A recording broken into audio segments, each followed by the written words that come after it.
Hoy os voy a enseñar a hacer una hogaza pero de sémola de trigo. Os voy a enseñar cuál es la diferencia entre harina de trigo, sémola de trigo y por último los trucos para obtener una buena greña y una miga muy abierta.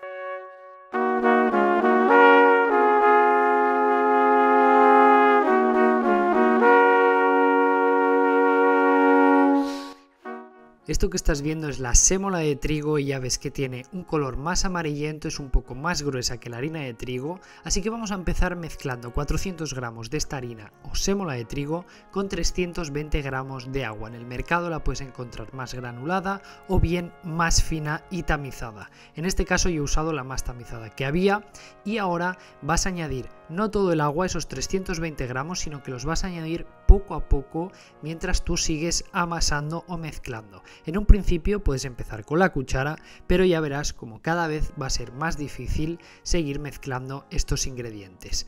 La sémola de trigo prácticamente no se te va a enganchar en las manos a diferencia de la harina de trigo y después de 5 minutos ya verás cómo vas a obtener una masa lo más homogénea que ves en el vídeo. Ahora lo vas a dejar reposar en ese bol tapado durante unos 30 minutos aproximadamente a temperatura ambiente. Después de ese tiempo vamos a añadir la masa madre. En mi caso había estado toda la noche a unos 22 grados refrescada unas 10-12 horas antes. En ese caso estaba ya que quería salir, pedía a gritos que la usara. Ya había doblado el tamaño, estaba llena de burbujas, así que después de añadir 80 gramos de esa masa madre ya puedo mezclarla con las manos limpias y 5 minutos después de amasado vuelvo a obtener una bola lisa. Vamos a volver a taparla y la dejaremos otros 30 minutos más de reposo. La sémola de trigo, a diferencia de la harina, no se desarrolla del todo el gluten, le cuesta un poquito, así que vamos a usar el método de reposos y plegados. También puedes ayudarte con la cuchara si ves que se pega mucha masa madre de la que habías añadido al principio. Vas a dejarlo 30 minutos más y ahora añadiremos un último ingrediente que es la sal. 8 gramos, puedes añadir un poquito más de agua para que se acabe de integrar junto con la masa. Ahora sí, vas a mezclarlo todo, vas a volver a integrar la sal aunque se divida la masa que habías conseguido desarrollar también desde el principio, pero no te preocupes porque se volverá a unir como habías hecho hasta ahora. Vas a volverla a dejar en ese mismo bol y ahora vamos a empezar una tanda de reposos y pliegues como te había comentado. En este caso, como estaba a 25 grados a temperatura ambiente, me bastó con hacer unos 3-4 pliegues, es decir, 3-4 horas fermentando en bloque. Pasada esa hora de reposo, con las manos húmedas, vas a empezar a hacer estos estirados plegados a la masa, cogiendo diferentes extremos y llevándotelas al centro. Cuando ya hayas completado unos 8 o 10 estirados y plegados, vas a volver a tapar la masa y la dejarás otra hora más fermentando a temperatura ambiente. Recuerda que si estás a más temperatura, imagínate a unos 28 o 30 grados, tu masa con 1 hora y media o 2 ya estará lista para el siguiente paso. En cambio, si estás a 20 grados, probablemente necesite 6 o 7 horas fermentando en bloque a temperatura ambiente. Ya vamos por el tercer reposo o el tercer estirado plegado. La masa ya la vemos cada vez más elástica, menos separada y más hinchada, con más volumen, y eso es muy buena señal de la fermentación. Recuerda que la masa madre es el fermento natural por excelencia y nos va a ayudar, aunque tarde un poquito más que cuando usamos levadura, en que fermente nuestra masa como debería. Ahora vamos a darle ese último fermento o reposo de 1 hora antes de formar nuestra masa.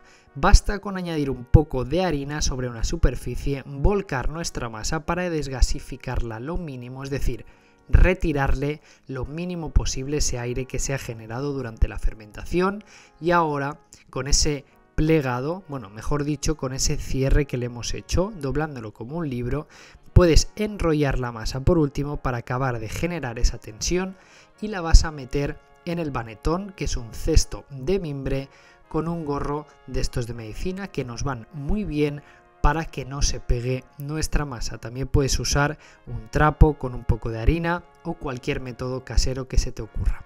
Después de haberle cerrado, haberle hecho esa cresta o un cocido, nos llevamos la masa entre 12 y 24 horas a la nevera a una temperatura de 4 grados. Pasadas esas horas ya veremos que nuestra masa empieza a estar más hinchada y tenemos que precalentar el horno 1 hora a máxima temperatura, en mi caso a 250 grados, antes de meter la masa. Cuando el horno ya esté listo, volcaremos nuestra masa, pondremos harina por encima y le daremos un corte con una cuchilla lo más afilada posible. También puedes usar tijeras o un cuchillo. Fíjate esos agujeritos que van a ser los futuros alvéolos de nuestra miga. Ahora metemos el pan y va a estar un tiempo total de 45 minutos a 250 grados. Eso que he añadido es un vaso de agua y se añade los primeros 20 minutos para generar vapor. Después podemos bajar un poco el termostato 230 o 240 y hornear el pan un total de 45 a 50 minutos o bien hasta que lo veamos lo suficientemente dorado. Lo sacamos sobre una rejilla y lo dejaremos enfriar un tiempo prudencial antes de cortarlo. Ahora solamente nos queda ver la miga, estar muy satisfechos y a comerlo. Bueno familia, ya tenemos por aquí la hogaza de sémola de trigo, como os había explicado al principio. No iba a ser un pan común, no lo hemos hecho con nada de harina de trigo, excepto la masa madre, que la hemos refrescado con una harina normal, pero el resto está hecho con 100% sémola de trigo. Para que entendamos cuál es la principal diferencia entre estas dos cosas, harina de trigo y sémola de trigo, voy a ayudarme de mi amigo ChatGPT para que me eche un cable. Primero de todo, la sémola de trigo, que es con lo que hemos hecho esta hogaza. Tiene una textura más gruesa, granulada y es como una arena fina. Si os fijáis en el supermercado podéis encontrar sémola de trigo y os fijaréis que tiene como unos gránulos, se parece un poco al cuscús, pero más pequeñito. El proceso para obtener la sémola de trigo es básicamente molerlo, pero no tanto como la harina de trigo. Y además se usa el trigo duro. El trigo duro es específicamente para obtener sémola de trigo. Los usos que se le da normalmente a la sémola de trigo es para hacer pasta, gnocchi, cuscús y algunos postres. El color, como ya veis, no tiene un color característico de la harina de trigo blando, sino que es un color más amarillento y es muy característico del trigo duro y después, al molerlo, de la sémola de trigo.